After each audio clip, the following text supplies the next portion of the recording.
Just give a quick update of what you're doing, and yeah, we can get started from there. For sure. No, for those just tuning in, my name's Nick Ross. I'm a illustrator from Edmonton, Alberta.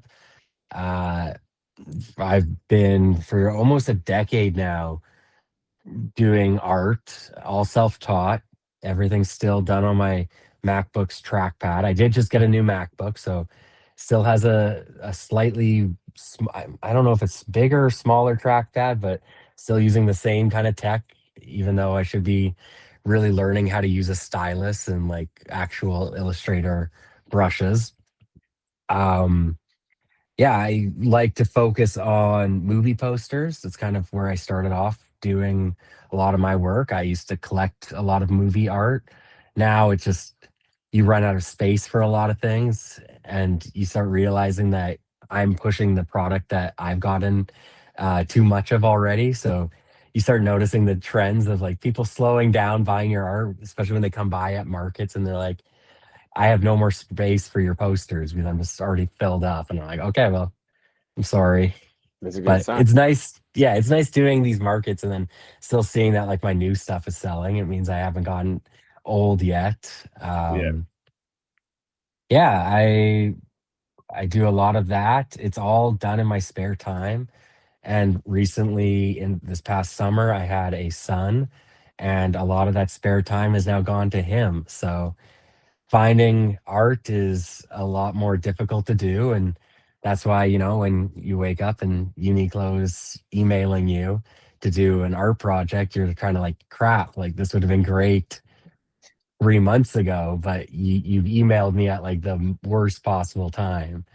Yeah. Yeah. Well, and one thing we introduced since our last episode, we start things off with a little rapid fire questions, which I don't think we Okay. did last time. So this would No. be, yes, we're really going backwards here. But the first question we always ask, we used to ask, what's your favorite movie? But someone pointed out that that's not the best way to phrase it. So what's the movie you've watched the most in your life? Oh God, I was actually more prepared for the other question. Okay, well, if Movie you want I've to answer it that way, that's We fine. could go back to the Gen Z Moody Hot Boys or Yeah, whatever Steven was an expert on. yeah, my favorite movie of all time is The Shining. yes. Uh, Mostly because I feel like it's a movie. With these rapid fire questions, am I allowed to give a why, or am I just Yes. supposed to Yeah, say yeah. the answer? No, you Okay. can go on. Um, to me, it's just the ultimate suspenseful movie. It's actually not that scary, but like the scariest part is your own imagination. And so every sharp turn, every corner, you're expecting something scarier there than there actually is. And I think that's so fun because it means like the more imaginative you are, the scarier you find it. And then I always have, just I have for a favorite movie of mine, I really have to have it like tie into a story. So like for that, it was like me watching with my mom when I was like 11 years old or something, and we were both too scared to finish watching it. So we shut it off and never watched it again until like a few years later when we watched it and we are like, oh, that wasn't even that scary.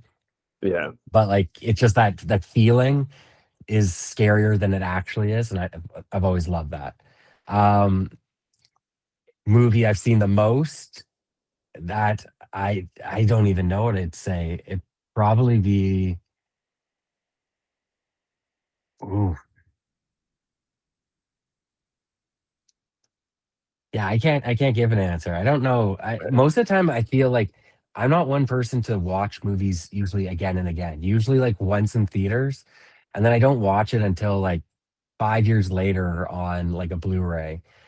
Mostly I don't I there's so much I haven't seen that I can't settle watching the same thing over and Yeah, over again. yeah. It's like people that watch like The Office over and over again, like they get through the full series of The Office and like I got to watch it again. I'm like, "Well, did you not understand it the first time?"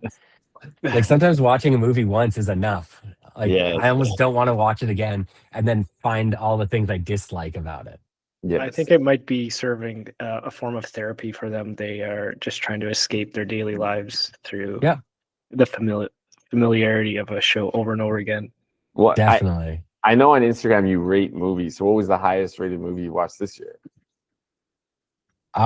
This year Or One It's of them. probably One Battle After Another, Yeah, which I think will probably win. This might. I do think it's probably going to win Best Picture this year at the Oscars. yeah. Um, that one or Train Dreams, a Netflix production with Joel Edgerton. Really loved it. Just really hit me in the feels. Okay. Train Dreams. Okay. What's Are you a theater person? Do you want to go watch movies still in the theaters, or do you like them at home? Love love the theater experience. I'm on the board of a local theater here in Edmonton called Metro Cinema. So I believe in the power of theater and getting people into the seats and having the full experience of, shutting off your phone, eating some popcorn, and just getting into the whole immersiveness of it, which is why it's so disappointing when you see like, Netflix buying Warner Brothers and potentially, trying to get rid of the theater experience for being at home. That being said, I don't get to go to the theater as much as I once did. Now, when you have a kid, you just can't leave him. So it becomes a bit more sparingly that we get to go. Um, Even though I think December, I'm seeing maybe 5 or 6 movies I've seen in theaters already. So like I know people that once they've had kids are like, oh, I haven't been to a theater in years. And I'm like, 6 movies in a month is like, it's still low for me. But I'm like, oh, it's kind of nice. Like I'm going to see Kill Bill, the whole bloody affair next week. And that's like a 4.5 hour movie experience. And I just had to like turn to my wife. I was like, listen, like there's no good way of putting this. Yeah, Like, yeah, yeah. it's going to be a challenge. You're going to have 4.5 hours by yourself, but I would really like to go see this with my dad. So we're going to Yeah, go, and then literally seeing Avatar, Fire and Ash the day after. So just two hefty movie experiences back to back. yeah. Remember when we saw F1? That was awesome. That Best movie was experience. Yes. Do you have a that favorite was the pod? last movie. That was the last movie we got to see in theaters before our son was born. That's true. Yeah. That was, I mean, what a gift to your son. Like, yeah, Sunny Hayes, right before you're born. Do you have a favorite podcast you listen to? My favorite podcast is, there's always those people that are like, I listen to those podcasts that, make you a better person or like Yeah, yeah. make you No, smarter. you're Uh, I've been listening to the past, I want to say 8 years, 8 or 9 years of the podcast Doughboys. It's a humor comedy podcast about two um, somewhat funny people who review chain restaurants. And I've been listening to that ever since it started, and it's still the one I go to every single week. I love it. If you were to receive a $20,000 grant for your business, what would you do with it? Um, I mean, probably like right now, this past year I finally made myself like sole proprietor of my business, but Yeah. I'm still not fully set up as a business. So that would be first, is just like Yes. paying an accountant and stuff like that to start actually managing my receipts and figuring out how to claim stuff. Second, I'd probably get like a nice, maybe just like a nice iPad with a stylus so I could finally start learning how to draw properly. I think that'd be cool. Yeah. An accountant and an iPad. That's pretty, I mean, Yeah. makes sense. Yeah. I love it. Awesome. Well, that's rapid fire. So now we can get back into what we tried to start with. So obviously you've been doing arts for a while now and you're doing it all Mhm. yourself. You said self-taught, you have your own website. Uniqlo hit you up out of the blue, which is Yeah. like, I think that's probably a dream clients for a lot of, fashion designers, a lot of artists, everything. So I guess what was the how did that come about? Like, do you have any idea how they found you? Like, did you network with them? What was that process like? Yeah, so I mean, I was already a big fan of Uniqlo. I was in Japan, not this October, but the October before, and the airline had lost my luggage for 5 days. And so the first store I went to while in Japan was Uniqlo. just because I was already a big fan of their stuff, and it's cheaper and feels like it's better quality in Japan than it is here. But was already a big fan. And then yeah, you get this email, and I told my wife, and this was like the morning of, and she's like, I don't know, it sounds like spam. And I was like, yeah, like these sometimes you'll get an email where it's like just too good to be true. Like someone's wanting to buy like 100 prints, and you're like, no one needs this many prints.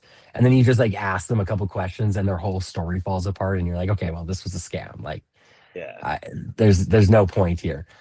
This, I was just like, what are they getting from me? Like, it's such a weird scam because it's like I'm doing work for them, but it's specifically for this small like project.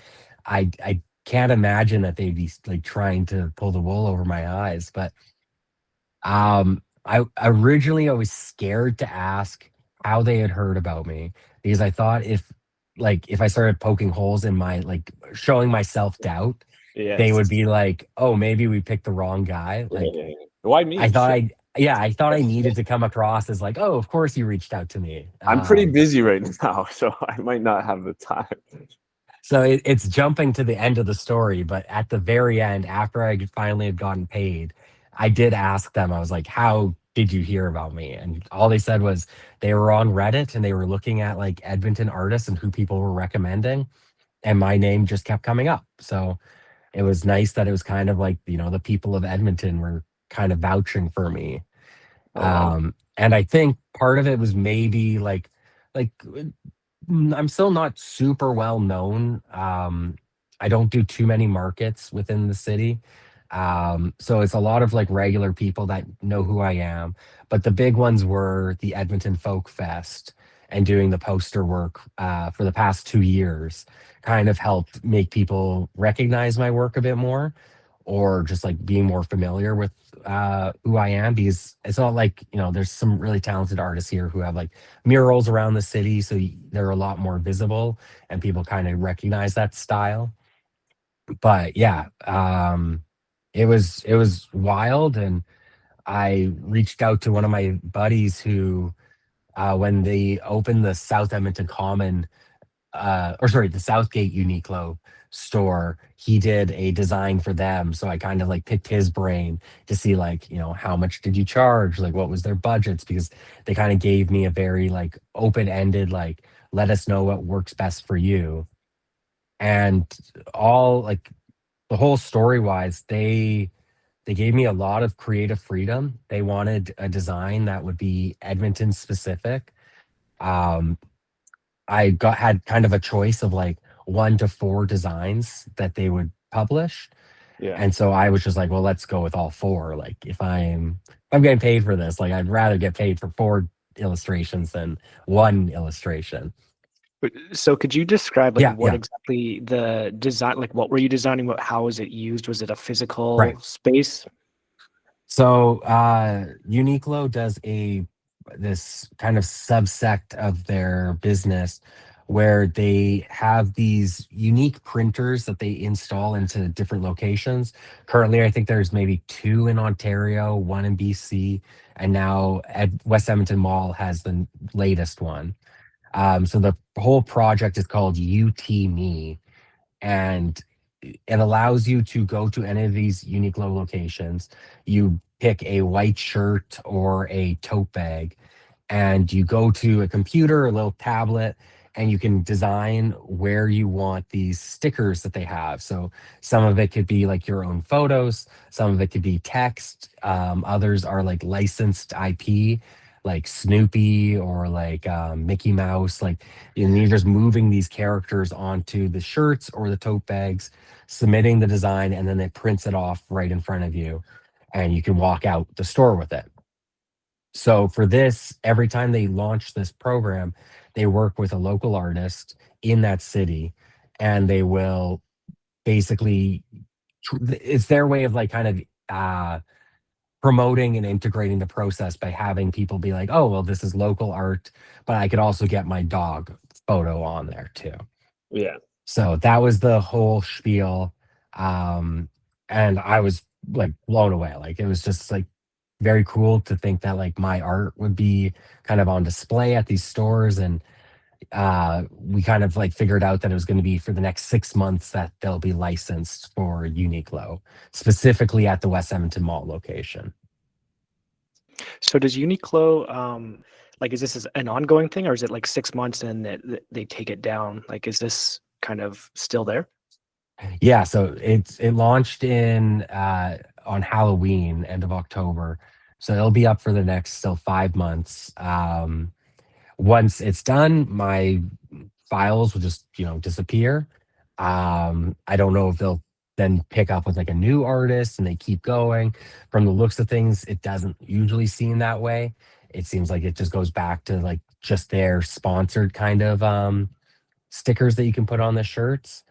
But yeah, I've seen like one of the Toronto artists. I don't know her name. She's a Chilean illustrator.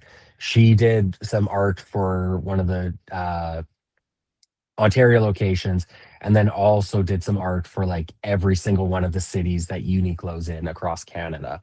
So like if you go to the West Edmonton Mall location, it's her art or my art that you can kind of choose from. Gotcha. So have you noticed like you're getting more people visiting your website or reaching out to you through that, are discovering you through Uniqlo? Or is your name maybe not advertised as, I don't know how it's being presented there, but Yeah, so when you go there, there is a nice little display case with some of my work, and then my face and like my little bio. Uh, we're still in conversations about doing like a social collaborative post. They've asked me to like film a little video for that. So I'll be doing that probably later this afternoon just to try and get that done so that they can hopefully post about it. Because I don't even think if you went to the website right now, it even says Edmonton has the printer location. I don't know if they've even updated that quite yet. So promotion wise, it's pretty limited. For me, I don't even know if they have like my Instagram handle or anything at the store. So it's just my name. Um, I guess I think I have a business card in the display case, so that kind of helps. But I also went on like CBC radio. I was asked to go on and just do like 10 minutes on the subject. So that was really nice. I noticed like an uptick of that just because I was reaching people that, aren't within my sphere. But most of the people that I've heard, like, that have sent me photos of them buying the stuff, or like, they have like kid sizes too. So I've seen some of my friends' kids wearing the shirts that I've created.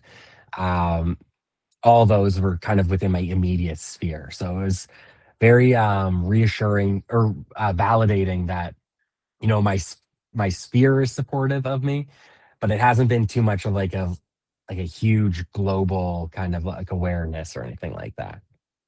Yeah, so I know you've done a lot of work.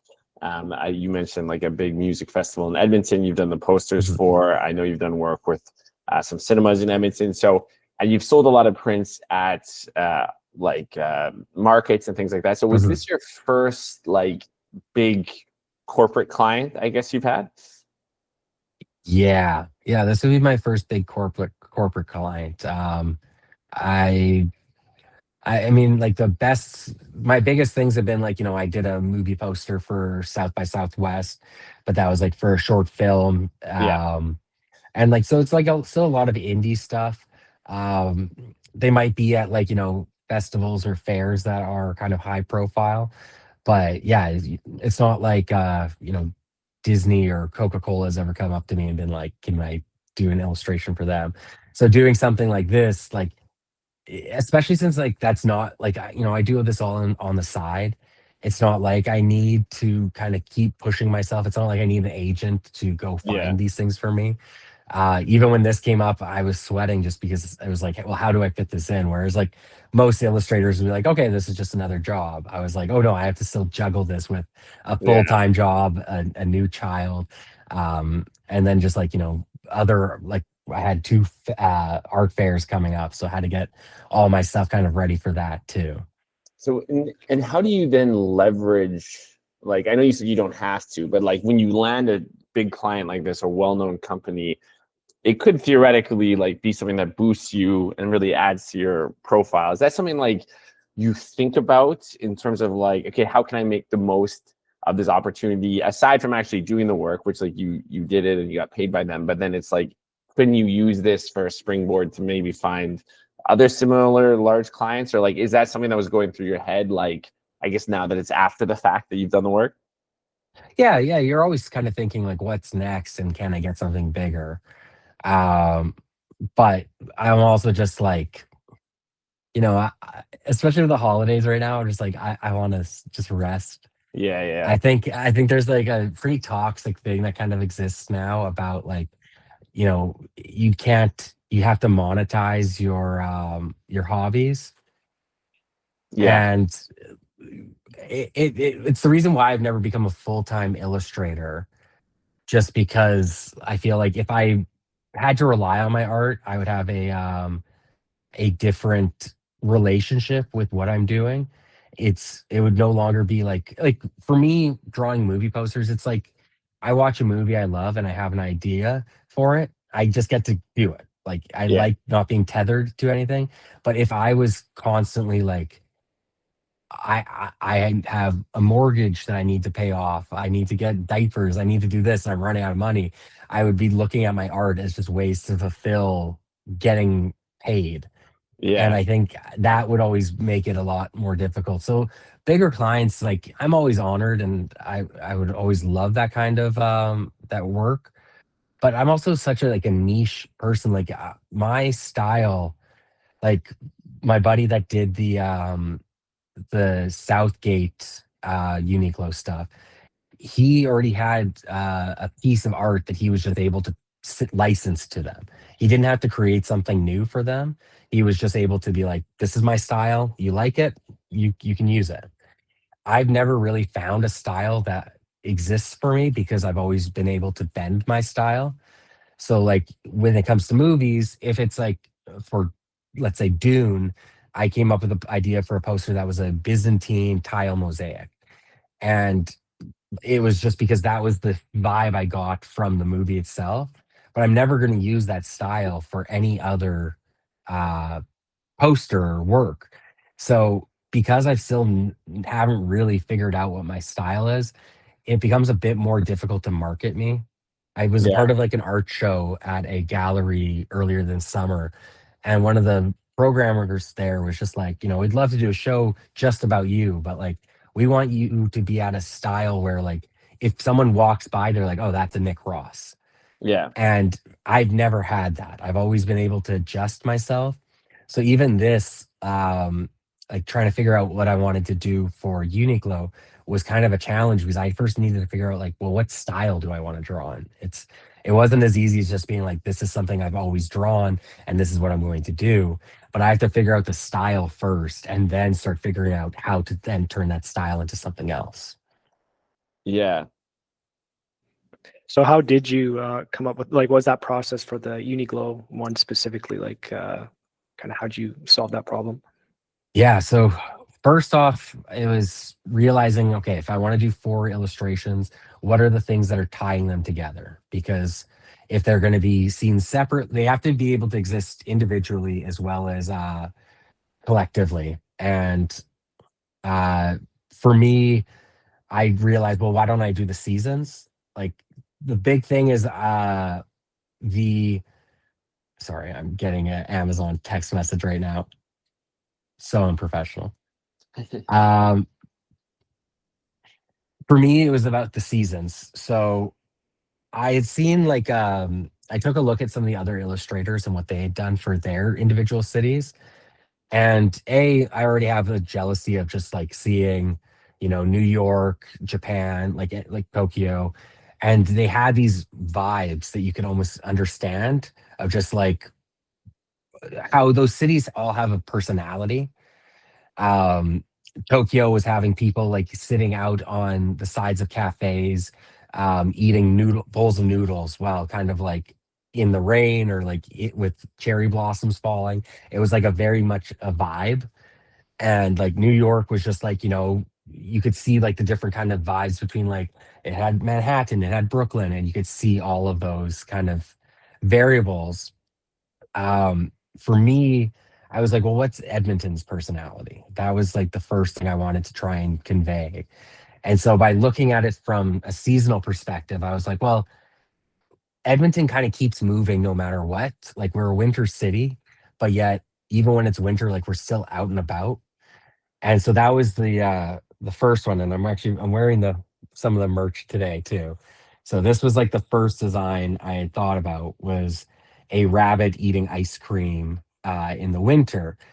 And so I liked this idea of like that even though it's cold, we still do cold things. Like, and I think there's something of a resilience, there's a toughness, but there's also just kind of like the way you see like Scandinavian countries kind of embracing winter and they look at it with a silver lining. So I was like, well, how can I take all of that and like look at the silver lining of every season of Edmonton? So it was seasonal. I then started figuring out like, okay, well, I'll do also Edmonton animals. That way, most of my job as an illustrator is always trying to figure out how to not draw people. And if I can get around that, beautiful. So animals were great. Then I thought, okay, well, I'll do a specific location for each illustration as well. And I'll do a activity as like to tie it all together. So once I figured that out, I knew I wanted to kind of keep it pretty simple. I wanted to keep it vectorized. Like if there's one thing that like kind of ties all my illustrations together, it's that usually they all start in Illustrator and I'm doing vector drawings. So just nice smooth shapes. And then later on, I'm adding light, shadow, texture, and Photoshop. But I knew that with this, people might be printing these designs off at different sizes. They might be printing them off like I didn't want to do too much texture work so that if it was like blown up, you would see all the imperfections in the texture or anything like that. So I kept it all simple. I created a palette that was used by all 4 illustrations. They would just kind of rely on different colors a bit more. That way I could keep them all kind of feeling like they were all part of one same project. And then it was just a matter of like figuring out where I wanted to kind of show off. So for me, it was White Ave in winter. Um, it was there's a place called Accidental Beach. It was a beach that kind of formed in the Edmonton River Valley, um, where just some of the water had kind of, the tide had gone down and revealed some sand that people were able to kind of go out and sit on the beach. And for Edmonton, like we don't really have beaches, so I've always had this kind of like fondness of this like happenstance beach just because it's the last place you'd ever expect a beach to appear. Then I did the original one was High Level Bridge in the Edmonton River Valley, but it ended up getting switched to Horlack Park, which is a big park here in Edmonton. It's been shut down for a couple of years and it's finally opening up this winter, so that'll be exciting. It kind of felt a little bit topical. And then the last one was a provincial park just outside of Edmonton called Elk Islands. I did that one in the fall. So were you getting reviews? Like, did you have to pitch these ideas? Or it sounds like you had a lot of free reign, but how much back and forth was there with Uniqlo? Yeah, so everything had to go not only to the person that I was dealing with here with Uniqlo Canada, but everything had to be approved in Japan as well. So it meant everything I chose would get through that first round of approvals. Then I'd have to wait usually a week and a half to just get an answer back from Japan on if they had any notes. So some of the notes What was were, that like? Yeah, I'm very curious because yeah, it's like they actually speak very little English there, or was like they have a very different approach to a lot of interactions in terms of politeness and stuff. So I'm very curious, like what that was like. yeah, I always dealt with them through Uniqlo Canada, so it was always kind of filtered down and funneled through them. But there was always certain things like when I first had my ideas, they just gave the thumbs up and they were like, that sounds great. It's exactly what we wanted. So I had no real notes to go off of. Um, at the start, once I kind of figured out the designs and sent it over to them, the only notes that they had was they got worried a little bit about ownership. They didn't want something to be so recognizable. because if it was recognizable, then there could always be the problem of businesses coming at them to be like, you drew my store or my building. Um, I deserve a cut of this revenue. So that was one big change. So it was tough for me for like the White Ave location, which originally had a bunch of, recognizable locations. I had to kind of switch it a little bit to be like unrecognizable buildings within White Ave, but still kind of keep the vibe of what White Ave is about. So that changed quickly. And then they actually wanted to avoid bridges as well. And this I'm still not too familiar on if they were just, you know, how it is there. But like I know that they've had issues with like, if you were to use like the CN Tower or like recognizable monuments like that, that might be owned by a business, they want to still move away from that, which is tough when you're trying to show a city and you're trying to show like its skyline or anything like that, but you can't really use any of the recognizable images. So that's the reason why High Level Bridge, and I originally had Walterdale Bridge and one of the other illustrations, I just had to kind of take them out and work around them. Yeah. Another thing that's like really tricky is the actual printing, how it's going to, like you mentioned, different sizes. I think it sounded like it was t-shirts and like tote bags mainly. Yeah. I'm not sure how much you knew what the end like merch would be, but how did you test that? Did you just rely on their internal sort of expertise to give you feedback, or did you actually get to test this? Because it's not an easy designer problem to solve where something doesn't come out right or the color looks different when you actually print it. Like, how'd you handle that? Yeah, and so like I've never turned any of my designs into t-shirts or merch before. I've always stuck with paper, and I like that. I know that like I use a specific type of paper for all my prints, and it's because when it gets printed, the colors look exactly the way they do on my computer. For this, I didn't have any real like they'd given me a document with all their kind of specifications of how to structure all my illustrations, but color wise they were like they just said like, can you avoid using a bit like too much of this, can you avoid using like thin fonts. So even now like there's still bits where like I sometimes wonder, did I go too light with my palette? Like, should it have been darker? But I also don't know if I had gone darker, if it would have still because like something like this is a nice white t-shirt. It shows up exactly kind of the way I pictured it. But a tote bag is almost like a burlap beige. So seeing the way that the colors kind of blend on that, it looks different than what you expect. It turned out kind of like nice, but it wasn't a very like to look behind the curtain here. The designs were being finalized that same week that they went live because they didn't have to have since it was basically just a digital file that allowed them to print, they were able to like print off a whole bunch right away. But yeah, like I think it was the Monday or Tuesday I like had sent over the final files with all the changes that they had needed, and then it went live on the Friday. So That's a bit stressful. Yeah. yeah, so I know you've been doing arts for a number of years, and this was an example of like basically being involved in the community, building up your, I guess, I don't know if status is the right word, but your reputation. So people were talking about you on Reddit, and that's how they found it.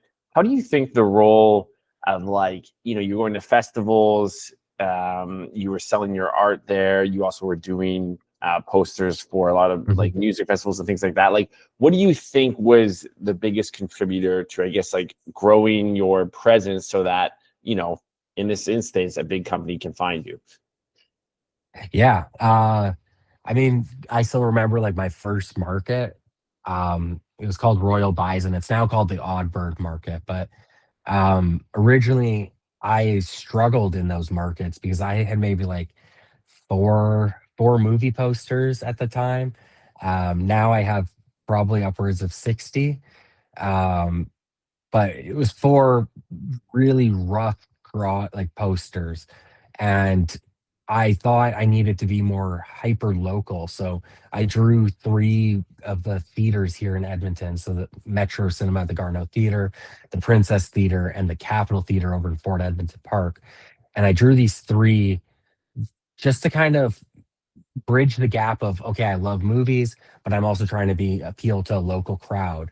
And those were those three uh prints ended up being my best sellers that market. No one cared about the movie posters.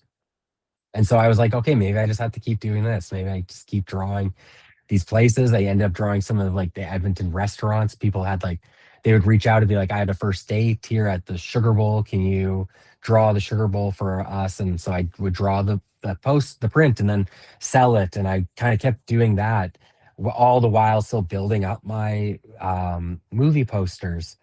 And then you just start noticing, people were not caring as much, but their attention was finally switching to my movie posters. And I think that was the thing that really kept me going is I started pulling away from the local Edmonton stuff because I just started noticing like so many people were doing it. You'd see like embroideries with the same kind of designs.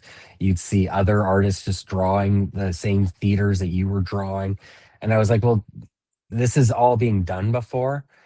The nice thing about my movie posters is I was taking like refreshing takes. I was coming up with a take that hadn't been done on a movie poster. Like speaking back to like The Shining, they were going to be playing that at the theater, and I was like, I want to do this poster. And it was my favorite movie of all time, but I kept looking at all these other artists like renditions of the posters, and I was like, I need to come up with an idea that hasn't been done before. So I started figuring out like, okay, well, what if I have the carpet that runs through the Overlook Hotel work into the maze of the outside, like the hedge maze?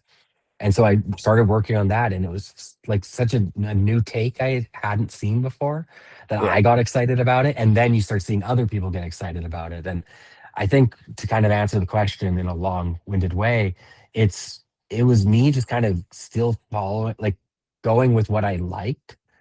Like, yeah, I did those theaters at the start, but like I didn't feel charmed by them. It was just like I was just drawing what I saw. It was just a Yeah. literal translation, and people were asking me to draw more buildings of like things that they had memories to, and it just felt old. Whereas like when I was doing movie posters, I was coming up with a whole new take. I was trying to figure out a new style. I was like learning and growing. And I think that's why, when I still see people buying my new work, I get excited by it because it means like people are excited. Like I kind of like the idea that I still haven't made the best thing I'm ever going to make. Like I like that idea that there's still something out there that I haven't achieved yet. And even if it might not be for, a huge client, like something like Uniqlo. It could just be like me learning a new style that I just have never done before.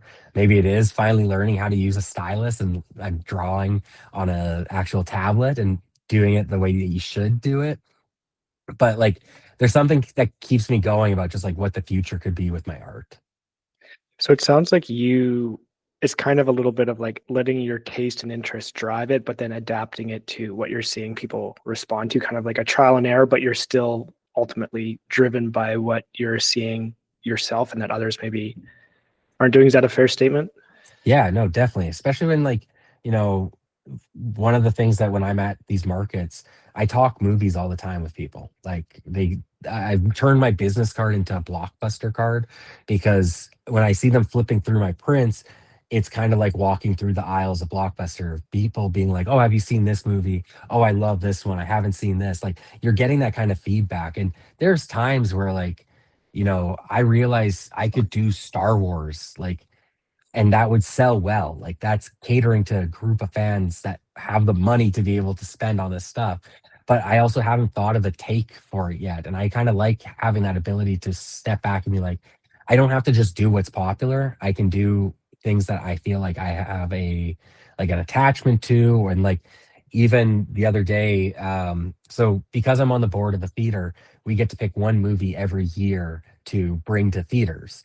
And this year I did Lupin the Third, The Castle of Cagliostro, and it's a anime film from I think 1978. But it was Hayao Miyazaki's first film before he created Studio Ghibli. And so doing that poster, I was able to put a lot of time into it. It's like a gauche style print. So I just like was basically using like traditional artist styles of like using undercoat for a painting and then painting in highlights and shadows and stuff like that. And it looks more traditional, even though it's all done digitally. But I like turned to my wife while I was working on it. I was like, there's a good chance like no one buys this. Like it's an obscure movie. It's a director that is very popular, but before he started the thing that he is known for. Um, and I'm bringing this to a festival that just like might not know who he is. And it ended up being my best seller on one of the days. And part of it was also there were so many people that had come out to the movie at the theater that then they came out to the festival just to get the poster. And that was like some nice like synergy kind of happening there. And like it kind of made me really realize that like even just the work I do as a volunteer on the board at this theater is also kind of hand in hand with the work I do as an artist. Like, yeah. It sounds like this is almost like you're to call it like market research, but it's like you're building like your intuition of like just these informal conversations. It sounds like at the market. You're on the board of directors, you're involved, you're thinking about these things, and it all kind of comes together in kind of like a serendipitous way. Like I think that's the part that is often missing is people think this stuff like they hear Uniqlo got an email and it just sort of happened overnight, but really you've been building this over years and you've built this intuition and now you're able to create art that you can't just like ask people what do you want to see. Like you have like an intuition and you've kind of built that through talking through interpersonal. It seems like that's kind of one of my takeaways aside from building your portfolio is just like this interactive talking to people is actually really important, even for artists who, in theory, their work is off by themselves. Yeah, I mean, like, so I was doing these posters for years, and then, like, people always ask me these, other artists, we're competitive. We kind of want to know, like, how did you crack that code? How did you get that job? And for me, they asked a lot about the Edmonton Folk Music Festival, which is a very kind of coveted poster to be able to do. And for that, it all took place from I had made a short film with my buddy Thomas O'Hara, who I believe you guys have had on the show before. Uh, and we made the short film. We had this actor that was in it for one scene. And afterwards, you exchange pleasantries, you start following each other on social accounts. He was a part of a theater company. And when they were coming up with their new season of plays, he reached out to me to get in touch with the company that was working on their posters. I started doing the posters for this company, and then that company ended up coming back to me when they were doing the Folk Fest posters, and they're like, we really liked working with you on those theater posters. What would you say about working on the Folk Fest poster? And so it was like one of those things where one thing led to another, led to another, led to another. But had I not had, a whole list of movie posters, this theater guy would have never thought to, recommend me for this other thing. And that wouldn't have led down the road. How do you price your posters? Like, what is it? Just like you have one price for all of them? Pretty much. One thing about art is like, I would always love to do like a limited edition screen print where it's like a run of, 150 prints and they're priced at $70 to $90 because it's limited edition. But I've also grown up in the age of like trying to get those prints and watching them sell out in seconds, and then you feel bad about it. So I've always kind of kept my art, the ability to continue to print even my oldest prints. So that way, if there is someone that likes something, they can still get it. It's never limited edition. So everything I always kind of stick at $30 for 11 by 17 print. And I like that because like, and even then, like, at markets, I always offer like discounts if you buy 2 or 3, because I'm just trying to make art as accessible to people as possible. Like the best is when I see like a kid come on over and they're like flipping through prints and they're getting excited about art. Because I think like the reason why maybe I'm still in business doing what I'm doing is we live in an age of just a heavy nostalgia. People Mhm. like to remember things, but also we love as a society to take our interests and basically shove them onto other people. Um, we love to have the things we like visible or seen. Like we want people to know what we like. And it's like, you look at streamers and now their whole backgrounds are filled with the things that they like. And it's because they're hoping that it connects to someone else. And they're like, oh, well, this person likes these things in their background. I'll probably like them too. And Yeah. so for me, I like to have, if there's a movie I like, it's not enough for me just to own the Blu-ray, but I might also want to own the vinyl soundtrack. I might also want to own a poster that I can put up on my wall so that when people come on over, they can be like, oh, I don't know what this is. And I can tell them all about it. Like we're looking for those kind of tangible things to be able to show our interests that might not be as tangible. And so I think that's the nice thing about my art is I keep it cheap and small enough because I've tried going larger prints and I love it, but there's so many people that don't care about having one really large print on their wall. They might want actually just like a small print and then have 7 other different artists that they also like all on their wall. And like I do get a little bit weird when I see always like I go over to someone's place and I see like 5 of my prints like in a row. And I'm always like, that's very nice. It's very generous, but I still get very nervous about it. I only have 2 pieces of my own work up in our place, and one is in my son's nursery. It was a fantastic Mr. Fox print, and it was like one of the first um, it was a show in LA that I had done, so I kind of liked that it was a big deal for me then, and now I kind of have this above his changing table. Um, then the other one is a Royal Tenenbaums print that I keep in my bathroom, and I've always kind of joked that it was like it doesn't matter how good your art is, there's still a chance someone might just hang it up in their bathroom. And I do think it kind of does keep me a bit humble that you don't get to really, you know, control what people do with your art, but it's kind of nice that you can just put it out there and if people like it, they like it. Like you always will face imposter syndrome all the time. I was at the market this time last weekend, and it started at 10 a.m. and I didn't sell anything from 10 to 12 p.m. And I was just like, okay, I guess I'm just done being an artist. Like maybe this wasn't for me. And then like 12 hit and the sales just went crazy. And it was just like, oh no, never mind, I'm back. I'm a golden god. Like Yeah. it goes back to your ego again. But there's those times where you're just like, oh, maybe I'm done, or maybe I haven't thought of like what I need to like. I need to put more work into this, and It is funny because even like stuff like that, like you tell yourself, like, don't get wrapped up in it. Like, there's ups and downs, but still at those moments, you're like, I am the biggest loser in the world. And then I'm a yeah, golden god. Yeah. So yeah. it's, You'll watch people like these. I keep my prints now in these kind of like square mesh record box holder kind of thing, and they'll just flip through, and there's always like there's the people that like actively engage and they're like pointing out how I said like, oh, I love this movie, need to see this one. And then there's some people that flip through the first 3 and then just stop flipping, and you're just like, oh, I did not convince you, like I was good enough, like.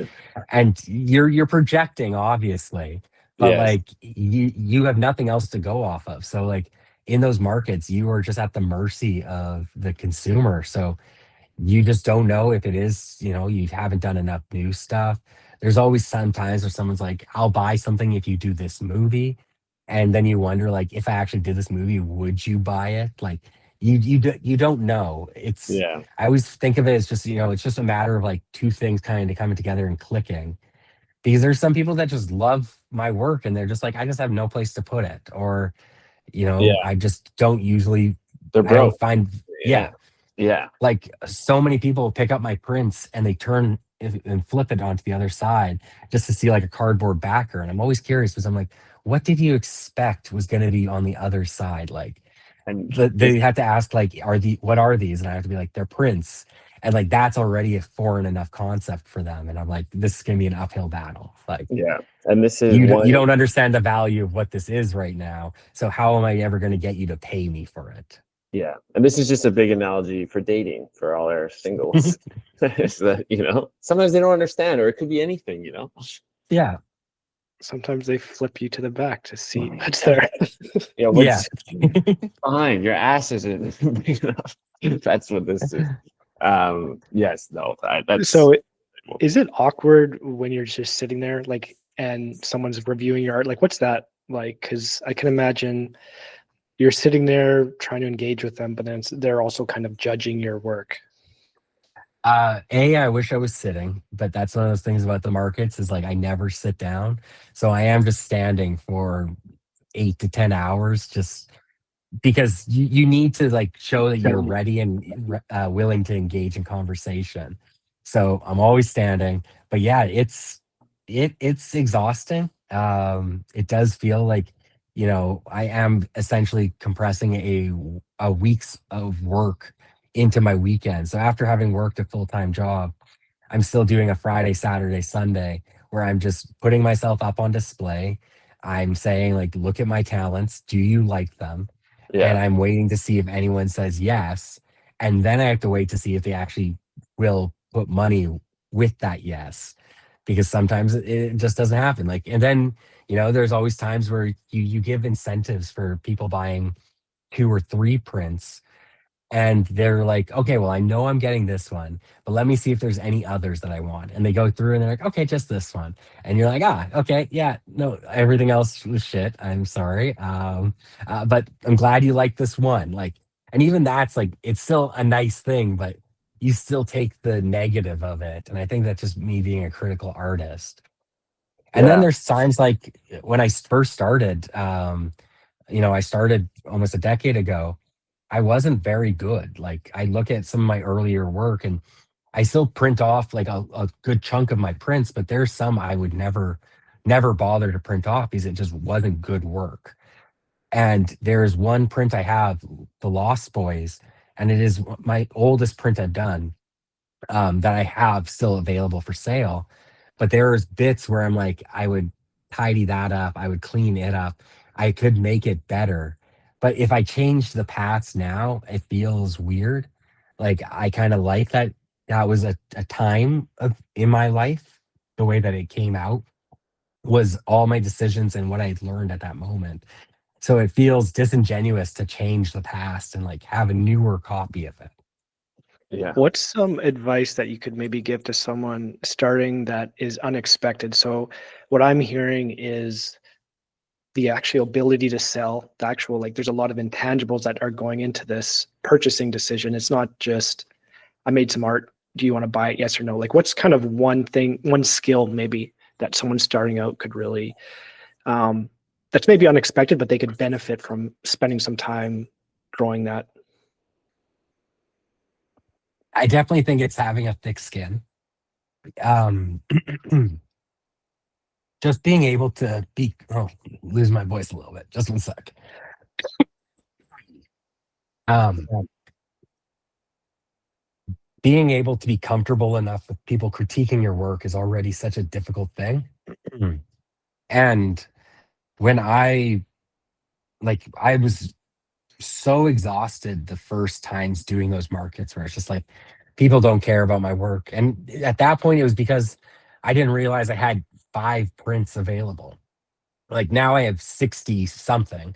So I, I I'm playing the odds that there's going to be one thing that you'll like in all of these. And for the most part, that usually works out. But I had to keep going. And I think if it wasn't something like if I was drawing, family portraits all this time, I would just be bored. I couldn't continue doing that. But I get to watch the things I love the most. And when they speak to me and I'm like, I know what I would do for a poster, that is scratching an itch and making me excited to keep going. And so that's been nice. Like for me, it's find something that you like because you're going to be doing it a lot. And again, I've said try not to rely too much on it because it allows me to kind of keep going. And I feel like I get so nervous about, running out of things. But someone kept saying someone was talking to me at the market, and they're like, "I'm so glad that you are still doing this." And I was like, "Well, they still are making movies. Like, Yeah. as long as they keep making movies, I have a way to keep making my art. It's not like I'm going to run out of ideas, but yeah, I would just it's if you're a stand-up comedian and someone asks you how do you do stand-up comedy, they're like, well, you just have to go do it. Like, it is the dumb part of like I'm proof that I didn't go to school to be an artist. I didn't take any classes. I just started drawing and using my limited knowledge of Photoshop to create things. And then I would learn a little thing here and I'd learn a little thing here. And by doing a new print each time and a different style, I was learning new kind of like synapses of how to connect things and how to become a little bit faster. And that just kept making me get better and better and better. And so it was just nonstop, like, don't stop, keep going. And eventually you'll find your niche. And that's been like the best thing about my stuff is like, I go to these markets and I don't see other people selling movie posters because that hasn't been a niche for other people. And so when people come up to me, they're like, "Oh, it's the movie poster guy," or like, "I was looking for you." Like, I'm now very recognizable because I always get a little bit of secondhand embarrassment from like some makers and artisans where someone will come up to them and be like, "Oh, I bought your earrings last year," and they're like, "They looked like this," and then they're like, "Ah, that was actually someone else." Like, it's always feels uncomfortable when you aren't getting recognized for your own work. And now that I've created this niche, it's very difficult for someone to come up to me and be like, do you I like, they know my work. They know who I am. They're not mixing me up with someone else. Yeah. Yeah. So, I mean, when you think ahead to, our third recording of the podcast this time next year, like what is it that you would, this year was a big year. You got a big clients. I know you're hitting a lot of festivals, a lot of markets. What do you think you'd like to do, like with your art specifically, and, whether it's this year or the bigger picture, what comes to mind?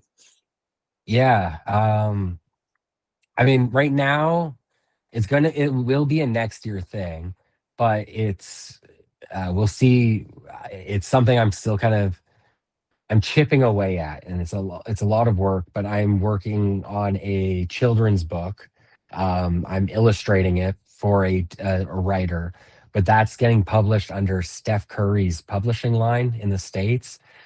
And so it's very stressful to me because most of the time I'm only ever letting myself down if I don't do something. But this is like a writer who chose Yes. me to do this art, Well, Steph and they have a Curry. full Yeah. publishing team. And Yeah. Yeah. yeah, then it goes like, it's the type of thing where like, they're casually name dropping him in emails, and I'm just like, I can't do that. Like, if I probably will. It's not like I'll ever get to meet him or anything. Like, this is so low on the radar of his, but like, it will be like one of those books that has his name stamped on it, being like it's part of his like Reese Witherspoon's picks or Oprah's book club. It's Steph's picks for his children's books. And so that's very stressful. It's still something I'm working on this holiday and we'll be working on at the beginning of next year. As for everything else, who knows? I did find out this is some fun breaking news, but I'm not doing the Folk Fest poster for Oh, the I was third I was year. really expecting like some awesome No, news. I wish it was.